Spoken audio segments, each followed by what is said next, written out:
Pensemos en esto por un momento. Que un solo documento, una simple carta escrita hace casi 2000 años, tuviera el poder, la fuerza de cambiar el mundo.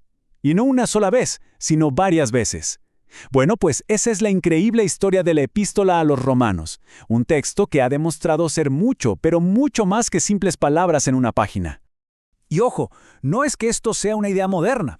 Gigantes de la historia como Martín Lutero se refirieron a esta carta como el más puro evangelio. O sea, pero ellos no era solo un texto antiguo más, era literalmente el corazón de un mensaje que estaba a punto de sacudir los cimientos de la sociedad.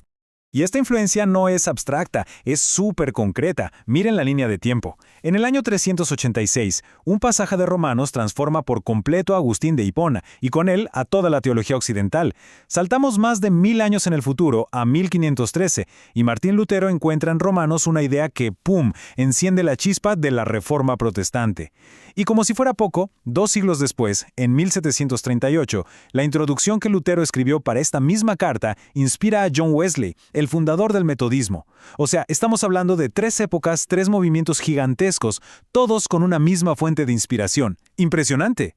Pero claro, aquí es donde surge el gran desafío. Si un texto es tan poderoso, ¿cómo podemos estar seguros de que estamos entendiendo lo que el autor original quiso decir y no simplemente lo que nos conviene o queremos escuchar? ¿Cómo separamos el mensaje de nuestros propios filtros? Aquí es donde de verdad empieza el trabajo.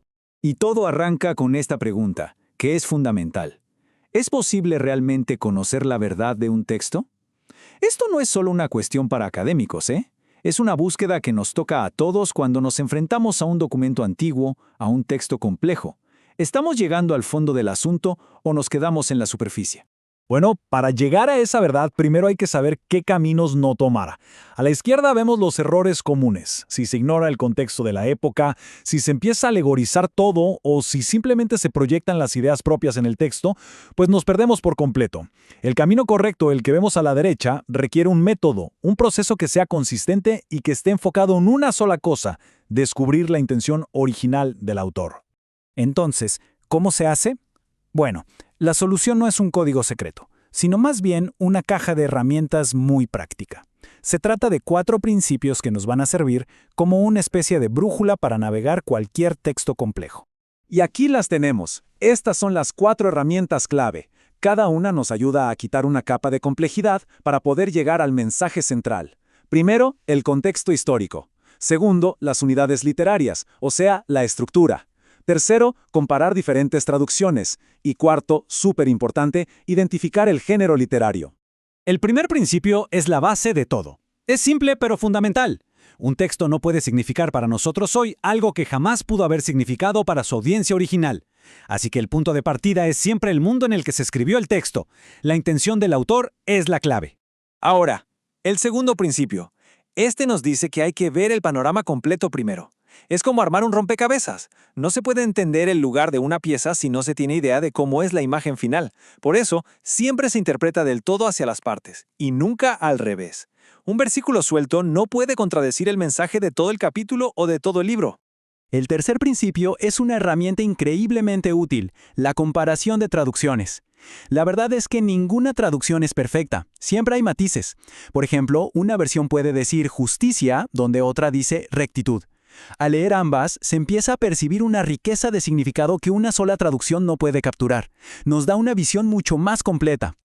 Y por último, el cuarto principio, el género importa, y mucho. No se lee una carta personal igual que un poema o que un texto de leyes. Cada género tiene sus propias reglas. Reconocer el tipo de escritura es clave para no terminar aplicando las reglas equivocadas y por lo tanto malinterpretando todo el mensaje. Muy bien, ya tenemos la caja de herramientas. Ahora viene lo bueno. Vamos a ponerla a prueba y ver cómo funciona en la práctica, aplicándola directamente a la Epístola a los Romanos. A ver, empecemos con la primera herramienta, el contexto. De repente, Romanos deja de ser un texto teológico abstracto. Nos damos cuenta de que es una carta con propósitos muy prácticos y reales. Pablo estaba buscando apoyo para un viaje misionero a España. Quería mediar en conflictos entre los creyentes judíos y los no judíos. Y necesitaba presentarse él mismo y sus ideas a una comunidad que no lo conocía bien. Entender esto, bueno, lo cambia todo.